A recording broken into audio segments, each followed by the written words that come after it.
31 জুলাই 2024।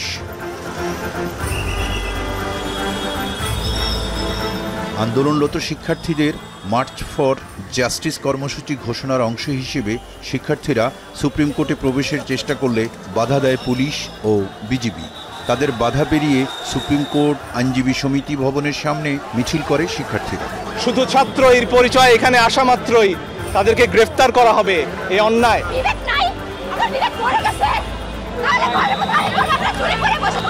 আমার মত প্রকাশের অধিকার কোথায়? আমার সমাবেশের অধিকার কোথায়? আমার সংবিধান আজকে কোথায়? এই আমাদের প্রশ্ন।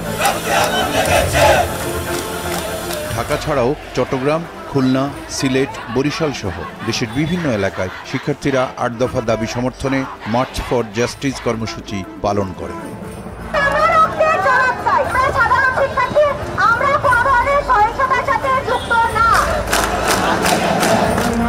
মার্চ ফর জাস্টিস কর্মসূচি পালনের পর 1 আগস্টের জন্য নতুন কর্মসূচি রিমেম্বারিং আওয়ার হিরোজ ঘোষণা করে বৈষম্য বিরোধী ছাত্র আন্দোলন।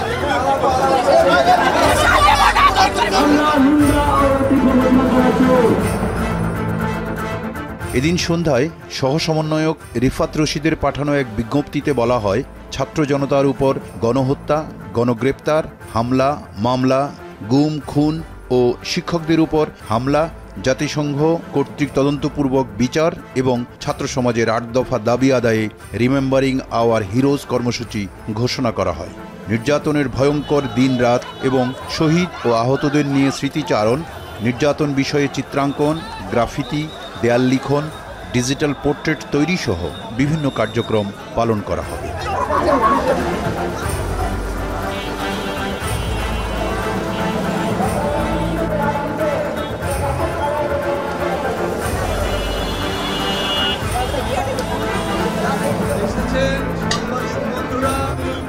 এদিকে সাবেক ছাত্রলীগ নেতাদের নিয়ে আওয়ামী লীগের ধানমন্ডি কার্যালয়ে জরুরি বৈঠক ডাকেন আওয়ামী লীগের সাধারণ সম্পাদক ওবায়দুল কাদের।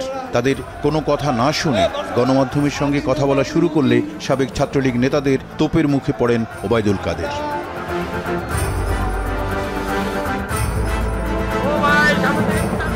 একত্রিশ জুলাই রাতে সমালোচিত বিতর্কিত ঢাকা মহানগর ডিবি প্রধান মোহাম্মদ হারুনুর রশিদকে ডিবি থেকে সরিয়ে ডিএমপি সদর দপ্তরের ক্রাইম অ্যান্ড অপারেশনস বিভাগে বদলি করা হয়। অন্যদিকে ডিবি প্রধান হিসেবে দায়িত্ব দেওয়া হয় ডিএমপির অতিরিক্ত পুলিশ কমিশনার মোহাম্মদ আশরাফুজ্জামানকে।